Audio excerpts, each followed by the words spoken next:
Bonjour et bienvenue sur Sensation. Aujourd'hui, je reçois Mai Nakayama et Tomomi Minami, représentantes de la boutique d'artisanat japonais Maison Wa. Bonjour. Bonjour. Pour commencer, comment l'artisanat japonais est-il perçu en France?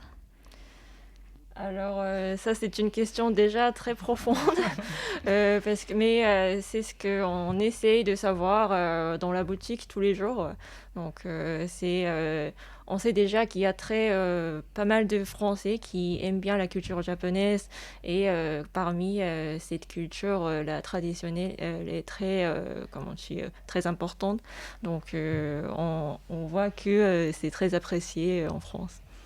Vous êtes toutes les deux japonaises. Quand on vous parle d'artisanat japonais, qu'est-ce que ça vous évoque personnellement? Alors, personnellement, en fait, voilà, donc au Japon, il n'y a pas forcément de ressources naturelles. Pour moi, artisanat japonais, notamment traditionnel, c'est en quelque sorte emblématique icône de Japon. Donc, l'artisanat qui représente le Japon même ce savoir-faire de porte historique. Voilà, c'est quelque chose de très précieux qu'on va transmettre de génération en génération. Voilà. Oui, pour moi aussi, c'est ce qu'on essaie d'apprendre déjà à l'école des fois, mais on n'a pas trop d'occasion non plus au Japon, mais c'est quelque chose d'important de hériter après dans les générations. Oui. Et qu'est-ce qui vous a amené à travailler dans le domaine de l'artisanat japonais? En fait, moi, personnellement, j'étais à la base informaticien. Donc, en fait, je travaille dans un domaine de digital. Et ça me parle moins en moins. Et comme mon père était un collectionneur de céramique, de poterie, voilà, donc j'ai grandi dans un univers, un monde d'artisanat. Et plus en plus, au fur et à mesure, je voulais terminer ma vie en me mettant dans le domaine de quelque chose de vraiment de physique qu'on peut toucher, on peut apprécier de tous les jours. Donc c'est vraiment un artisanat, de traditionnel même. Pour moi, en fait, je suis venue en France il y a 5-6 ans pour faire mon étude master et j'ai fait l'économie sociale et solidaire. Et donc, l'artisanat japonais, c'était un peu par hasard que j'ai trouvé ici en France comme mon domaine de travail. Mais justement, en travaillant avec les artisans, on peut aider l'économie du Japon un peu qui faiblissent en ce moment. Et donc ça, c'est très important pour moi. Comme je le disais juste avant, vous travaillez toutes les deux avec la Maison Wa qui se situe dans le 1er arrondissement de Paris au 8 bis rue Villédo. Qu'est-ce que c'est la Maison Wa et comment a-t-elle été créée?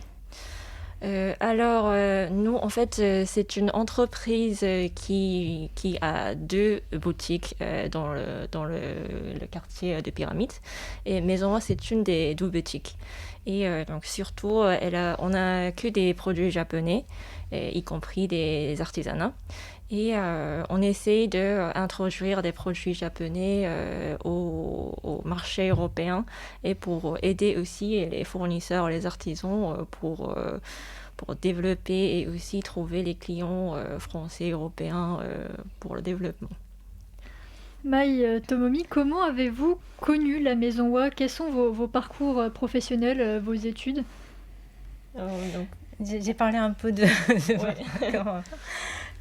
questions avant. Donc quand j'ai décidé de travailler pour l'artisanat japonais, donc j'aimerais bien me présenter et aider justement à faire continuer pour que les artisans, l'artiste japonais qui continuent à travailler de justement transmettre les savoir-faire. Je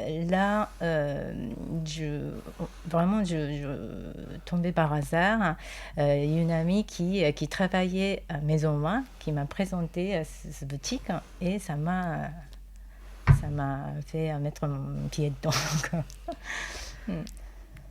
Et moi, après mes études de master, j'étais en train de chercher un travail en France. Et justement, comme dans notre entreprise, on travaille beaucoup en collaboration avec des collectivités territoriales japonaises et aussi des petites entreprises fournisseurs. Et donc, au niveau du point de vue un peu économie sociale ou solidaire, ça me parlait beaucoup, notre projet, notre activité. Et donc, voilà.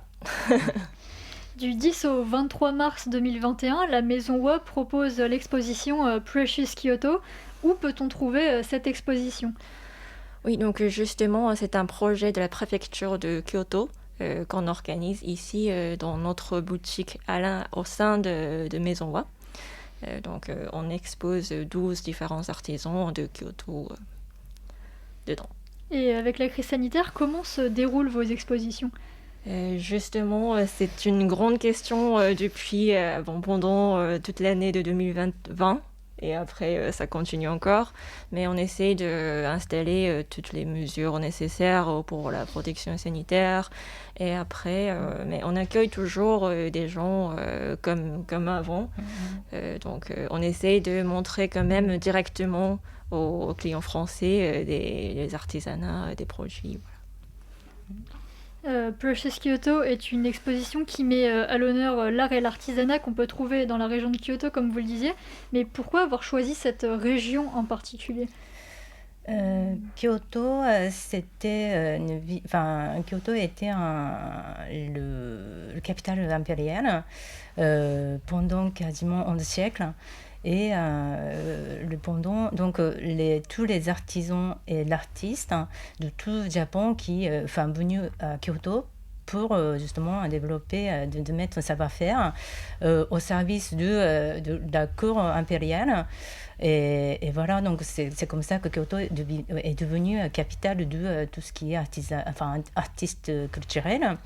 Et maintenant, il n'est plus à capitale du Japon, mais ça reste encore toujours vraiment la version de l'artisanat, l'artistique culturel.